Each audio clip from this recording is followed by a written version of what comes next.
अस्सलाम वालेकुम dear students, I hope आप ठीक ठाक होंगे, खैर खैरियत से होंगे, घर पे होंगे। मैं हूं आपका टीचर खालिद पानीज़ाई। आज हम स्टार्ट करने जा रहे हैं अपने सेकंड लेक्चर, अपनी सेकंड ब्रांच ऑफ साइंस को, जिसका नाम है फ़िज़िक्स। आज हम सेकंड सब्जेक्ट जो हमारा फ़िज़िक्स है, जो मैं आपको पढ़ाऊँगा, उसको स्टार्ट करने जा रहे हैं। फिजिक्स से पहले हमने पढ़ा था व्हाट इज साइंस। हमने कहा था वो नॉलेज जो एक्सपेरिमेंट एंड ऑब्जर्वेशन पे बेस करती है, वो नॉलेज जो हमें गेन होती है थ्रू एक्सपेरिमेंट एंड ऑब्जर्वेशन के जरिए। उसके बाद सेकंड टॉपिक हमारा था व्हाट इज मैटर। हमने ये कहा था कि हर वो शे जो जगह घेरती हो और वजन रखती हो, यानी anything which has mass and occupy the space is called matter, like marker, door, white board, everything in the universe. कायनात में जितनी चीजें आपको नजर आ रही हैं, ये पूरा का पूरा कायनात मैटर से मिलकर बना हुआ है।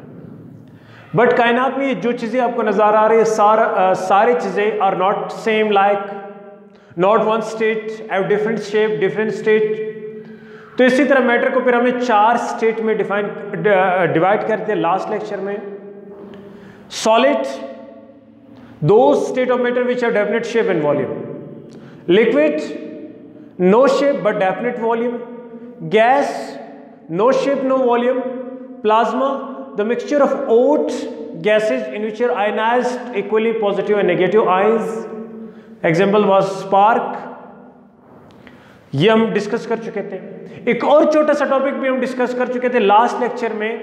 हमने कहा था एनर्जी। एनर्जी क्या होती है? एनर्जी का मतलब होता है एबिलिटी टू डू वर्क, काम करने की सलाहियत को। और वो बॉडी जो अपनी जगह डिस्प्लेस करती है, अपनी जगह चेंज कर लेती है, उसको वर्क कहलाता है। सपोज मैं अपनी एक जगह पे स्टेशनरी बिल्कुल खड़ा हूं, अपनी जगह चेंज नहीं कर रहा हूं, so according to physics I have no work, मैं कोई काम नहीं कर रहा हूं। But when I change my position, मैं मूव कर रहा हूं, मैं डिस्प्लेस कर रहा हूं, सो अकॉर्डिंग टू फिजिक्स मैं वर्क कर रहा हूं। सो दो सब्सटेंसेस, दो एंटाइटीज, नॉट सब्सटेंसेस, दो entities which is matter and energy. ये दो हमने पढ़े थे। मैटर और वो शे जो जगह गिरते हैं, वजन रखते हैं। मैटर और energy, ability to do work, capacity to do work. तो हम आएंगे आज फिजिक्स की जाने। फिजिक्स क्या है और एनर्जी और मैटर का क्या ताल्लुक है, उसके वाले से। सबसे पहले द वर्ड फिजिक्स जो है वो ग्रीक वर्ड यानी यूनानी जबान के लफ्ज, यूनानी जबान के लफ्ज फिजिकॉस से लिया गया। The word physics is derived from the Greek word physikos, which means science of natural things. Physics, study of nature, study of natural things. जो कुदरत के बनाए हुए चीजें हैं, उनके स्टडी को फिजिकॉस यानी फिजिक्स कहलाती है। फिजिक्स का वर्ड्स का लफ्जी मतलब ये होता है कि science of the natural things. How we can define the science, how we can define the physics, not science. Science हम डिस्कस कर चुके हैं। The study of matter and energy. The study of matter and energy. पहले मैं बता चुका था कि फिजिक्स क्या है। The study of matter and energy and their mutual relationship. इनका बाहमी ताल्लुक। देखिए, मैटर को मैं एक्सप्लेन कर चुका हूं और एनर्जी को भी मैं एक्सप्लेन कर चुका हूं। मैटर और वो शे जो जगह गिरती है, वजन रखती है। Energy, ability and capacity to do work. हमने कहा था वर्क क्या होती है फिजिक्स में, और वो शे जो अपनी जगह डिस्प्लेस करते हैं, डिस्प्लेसमेंट कवर कर लेते हैं, उसे एनर्जी के वर्क कहलाते हैं। और जब वर्क होती है तो ड्यू टू एनर्जी होती है। सपोज ये मार्कर इस टेबल पे पड़ा हुआ है, इस वक्त ये मार्कर अपनी पोजीशन चेंज नहीं कर सकता, डिस्प्लेसमेंट मूव नहीं कर सकता। व्हाई? Because no energy. जब मैं मार्कर को अपलिफ्ट कर दूं, इस मार्कर को मैं उठा लूं, तो इट मीन दैट मेरी बॉडी की जो एनर्जी है वो shifted into the marker. Marker भी शिफ्ट हो रही है। अब मार्कर इस पोजीशन पर आकर के अगर मैं इस मार्कर को छोड़ दूं तो एकदम ये नीचे गिरेगी। इट मीन दैट ये डिस्प्लेसमेंट कवर कर लेगी। सो इट मीन दैट इस मार्कर में इस वक्त एनर्जी है। ये एनर्जी कहां से आई है? जब मैंने इसको उठाया मेरी एनर्जी आर्क की एंड की एनर्जी इसमें शिफ्ट हो गई। सो इट मीन दैट अब ये वर्क कर सकता है, तो इसके मतलब है एबिलिटी टू डू वर्क है, इसके अंदर कैपेसिटी है। तो फिजिक्स जो है वो मैटर और एनर्जी की स्टडी की जाती है, कि मैटर की स्टडी और एनर्जी की। अब उस मैटर और एनर्जी का आपस में क्या ताल्लुक होता है, उसका रिलेशनशिप, इसकी मिसाल मैं आपको ऐसे दूंगा। मेरी बॉडी है, मैं एक मैटर हूं, मेरी अपनी एक वेट है, वजन है, मास है, और मैंने स्पेस ऑक्यूपाई किया हुआ है, और इसके साथ मैं डिस्प्लेसमेंट कर रहा हूं, मैं वर्क कर रहा हूं। सो इट मीन दैट मेरी बॉडी में एनर्जी भी है। अब देखो बॉडी क्या हुआ, मैटर हुआ, और जब मैं डिस्प्लेस करूंगा तो एनर्जी की वजह से। अब इन दोनों का आपस में क्या ताल्लुक हुआ? इस ताल्लुक की स्टडी को, इस रिलेशनशिप को फिजिक्स कहलाता है। कार है, मैटर है, जगह घेरा हुआ है, वेट है, वजन है। जब हम उसमें पेट्रोल डलवाते हैं तो वो चलने लगती है, वर्क करती हैं। वाई? एनर्जी की वजह से। Petrol is a source of energy. अब एनर्जी और मैटर का, गाड़ी का आपस में क्या ताल्लुक हुआ? इस ताल्लुक की स्टडी को फिजिक्स कहलाता है। सो physics the study of matter, energy and there mutual relationship. Matter को भी डिस्कस करते हैं, एनर्जी को भी डिस्कस करते हैं, फिर इन दोनों का आपस में जो रिलेशनशिप होता है, ताल्लुक होता है, उसकी स्टडी को फिजिक्स कहलाता है। अब सवाल यह है कि व्हाई वी स्टडी फिजिक्स? हम फिजिक्स क्यों पढ़ते हैं? What is the importance of physics in our life, in our surroundings, in our this universe? हम क्यों पढ़ते हैं? इसकी क्या इंपॉर्टेंस है फिजिक्स की? पहले ये है, फिजिक्स जो पहले चीज हमें बताती है, the laws and principles of physics help us to understand the nature. Physics के जितने कानून हैं, जितने असूल हैं, जितने लॉज हैं, वो हमें कुदरत के लॉज, कुदरत नेचर को समझाने की कोशिश करते हैं। और इस लॉज और इस कानून की मदद से हम फितरत को समझने की कोशिश करते हैं और फितरत को समझ जाते हैं। Second, the rapid progress in the science is due to discoveries and invention in the field of physics.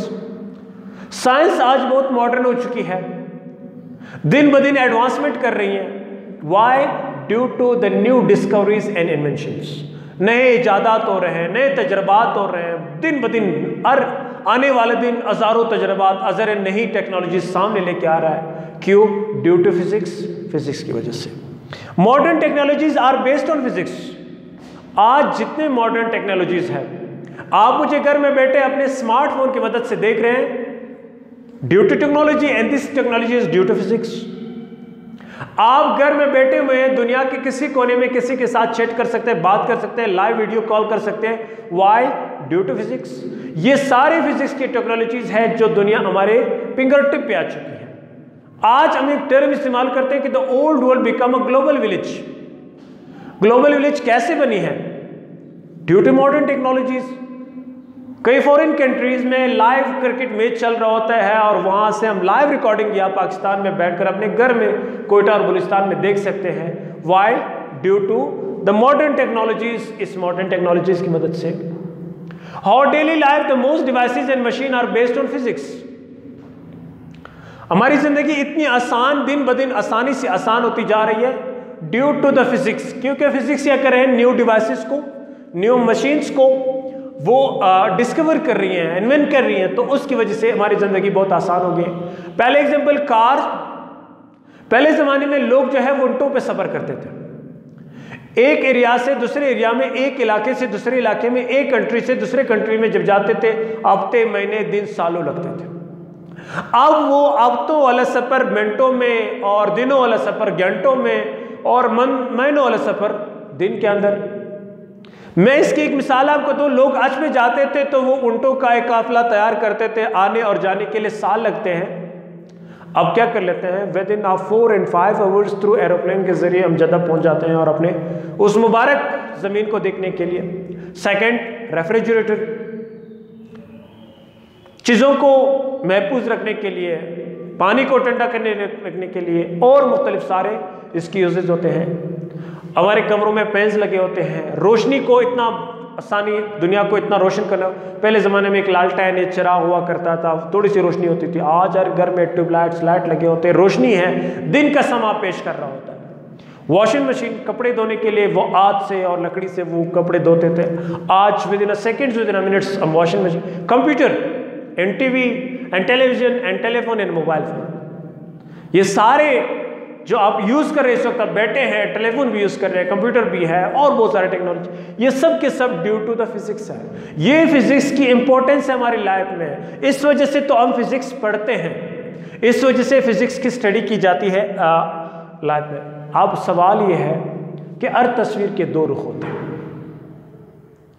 जिस तरह रात के बाद अंधेरा होता है, इसी तरह दिन के बाद अंधेरे के बाद रोशनी होती है, तो रोशनी के बाद अंधेरा भी होता है।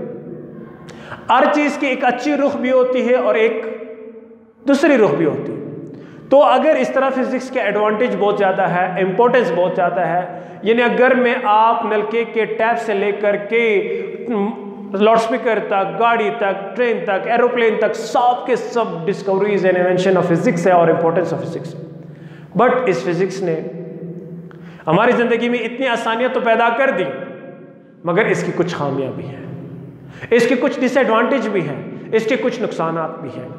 ये याद रखना, हर मेन मेड की जो बनी हुई इंसान की बनाई हुई चीज के पॉजिटिव साइड भी होते हैं और नेगेटिव साइड भी होते हैं। सिर्फ नेचर ऐसी चीज होती है, नेचुरल थिंग ऐसी होती है जिसका कोई नेगेटिव साइड नहीं होता, और मेन मेड का हर जो चीज बनी होती है उसका नेगेटिव इफेक्ट होता है सोसाइटी के ऊपर, एनवायरमेंट के ऊपर, लोगों के ऊपर, ह्यूमैनिटी के ऊपर। तो आप डिसएडवांटेज को डिस्कस करेंगे। The scientific invention caused harm and destruction for nature and humanity. यहां हम इतनी जिद्दत कर चुके हैं तो इस जिद्दत के बहुत सारे नुकसान भी हैं, तबाही भी पेश करती है। सबसे बड़ी एग्जांपल इसकी है environmental pollution.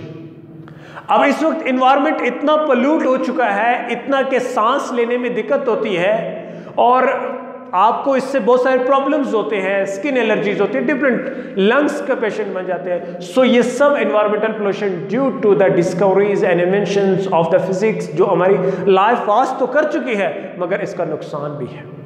Second, atom bombs, nuclear weapons. पहले जमाने में लोग लड़ते थे तलवारों के साथ, पत्थरों के साथ या लकड़ी के साथ, इतनी इंजरीज नहीं होते थे, मगर आज क्या है, विद इन अ सेकेंड आप किसी एरिया को तबाह कर सकते हैं ड्यू टू न्यूक्लियर वेपन्स के जरिए, ड्यू टू एटम बम्स के जरिए।